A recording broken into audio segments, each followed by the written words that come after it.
Ladies and gentlemen, welcome back to Driven Wild. Today we are talking about I got ketchup, but I asked for ranch. Doordash customer looks for the smallest error in Wingstop order to get credits. So once again, customers are looking for any and every opportunity to try to game the system so that way they could get credits and try to reduce the cost of DoorDash instead of just either being okay with the price and accepting that it's a luxury service or just not using the service at all. So with that said, I want to go over what this DoorDash customer is saying, how it actually is for DoorDash customers, gig workers, and the company itself, as well as the restaurant, because I think they would be affected by this as well, and everything in between. So with that said, let's get started. A TikToker went viral for the petty way they attempt to get DoorDash credits after ordering Wingstop through the app, looking for minute errors. Minute errors. Errors that will only take place in 60 seconds or less.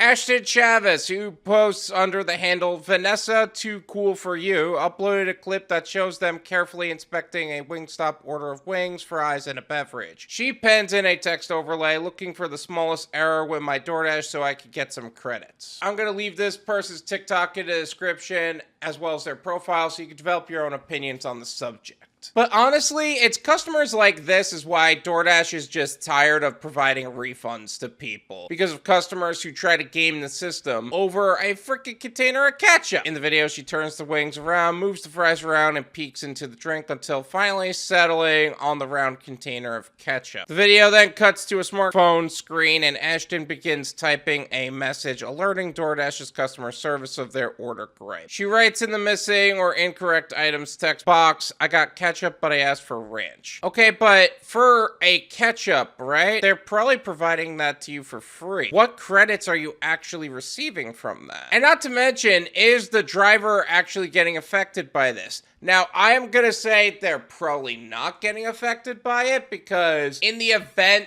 that they're missing an item, they get a refund. But I've never received a violation of any kind for one missing item.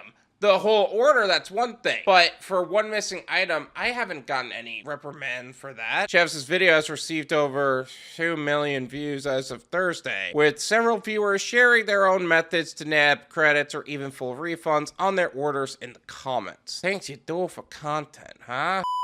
I don't even look for missing items. I just say the entire order was wrong, one user wrote. We were actually just talking about that, how an UberEats customer literally does this exact same thing, get a full refund. I'm gonna leave that video in the description so you can check that out. But yeah, the company's not gonna provide to you that over time. It's just gonna become a net loss. Just say that your food came cold and undercooked and they refund your whole meal, you're welcome, another suggested. I mean, that's true too. If it's cold and undercooked, the whole meal is not even edible at that point. Is this ethically okay? Not really, but I don't think that's stopping these customers. Some say that they did feel bad gaming the system via patron complaints or the amount of money they pay for their meals via DoorDash. You understand this is a luxury service. Like, this is how much it's going to cost. Why is that such a problem? No, because DoorDash is way too expensive for it to not be my order AT1 shared. You know, there's a point to be made about that. For the luxury service that it is, there is a point to be made that they should have a little bit more accuracy, I guess would be the point here. But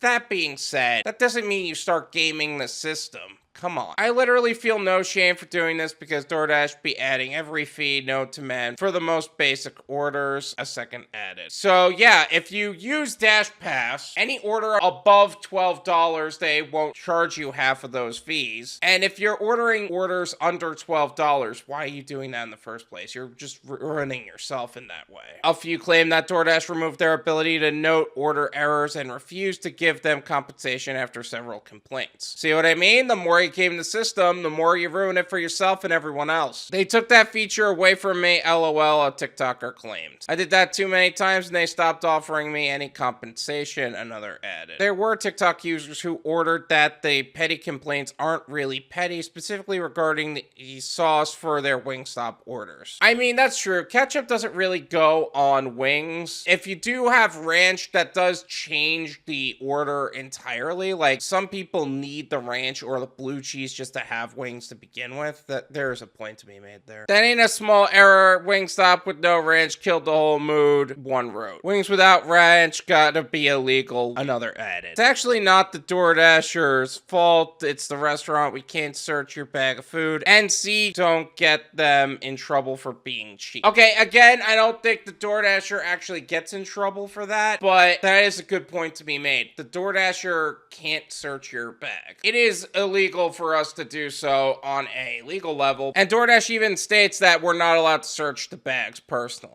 By processing some 9.9 billion worth of orders and having a user base of 20 million, DoorDash is yet to become a profitable company. While it's clear that there's a demand for the application services and attempts at diversifying monetization, like Dash Pass subscriptions, are being implemented as part of its offerings, it doesn't seem like the app has discovered a way to turn a profit. Now, here's the real question. Is it not profitable for the company, or is it not profitable for the executives who work there? Let's really think about that, because let's be honest, it's profitable for the executives. Was Tony Chu making $500 million a year? Come on. This is my opinion. It's worth what you pay for it. None of you pay me. There you go. I think that gaming any system is really messed up and really shouldn't be a practice on anybody's part. Obviously, that's not really going to stop a lot of people. I know that a lot of people just prefer to do that anyway, but it is the truth, though. There are going to be more ways that people game the system, and it's only a matter of time before they eventually find one that affects us as gig workers. So, that being said, you gotta be aware of what these scams are, so that way you can protect yourself from those scammers. Now, in this case, they're complaining about a catch-up. That's not gonna affect the driver at all. But if they claim that they never received the order, that's gonna affect us. What if they claim they got the wrong order? It's not your order entirely. That's not going to affect you. You delivered the items. That's not your fault. You asked about it. They provided it. Now, there are things that DoorDash is doing, but it hasn't been implemented across the board yet. And maybe we'll see some changes in that regard, but who knows? All in all, seems like this customer is just playing a game. I do agree with the point that ketchup does change the wings entirely. Like, it does change the order entirely, but looking for the smallest error just ain't right, in my opinion. Thank you so much for watching. I really appreciate it. As always, make sure to hit the like button, subscribe if you're new, and I'll see you guys next time. Peace!